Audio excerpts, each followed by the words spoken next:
இன்றைக்கி 6 மீட்ரு ஓடினேன். ஆனால் பிளான் 8 கிலோமீட்ரு. ஒரு ஒரு ஒரு விதமான டயர்ட்னஸ், ஒரு அன்ஈசினஸ் இருந்துச்சு. அதனால் ஓடலை 8 கிலோமீட்ரு. ஓகே தான், ஸ்லோ ரன்னு. ஓகே, ஒரு வேளை வெயில்னால் அப்படி இருந்திருக்குன்னு தெரில. அதுக்கு ரிஸ்க்குன்னு வந்துட்டேன். ஸ்டார்டிங்கில் வந்து தாரதப்பட்டோட படத்தோட தீம் மியூசிக்கு ப்ளே பண்ணேன். கொஞ்ச நாள் ஆகிடுச்சு அதை கேட்டு. ராஜா என்ன சொல்ல பின்னி படல் எடுத்துட்டாரு.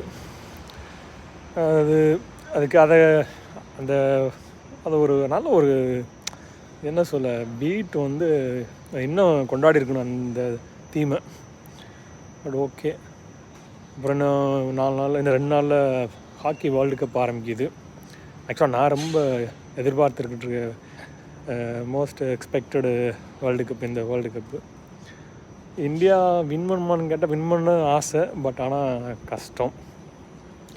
இன்னொரு சைடு வந்து பேட்மிண்டன் இது வேர்ல்டு சாம்பியன்ஷிப் இந்தியாவோட நியூ டெல்லியில் தான் நடக்க போகுது செப்டம்பர் 1 வாரம். அதுவும் நல்லாயிருக்கும். ஏன்னா எல்லா டாப் பிளேயர்ஸுமே ஃபார்மில் இருக்காங்க.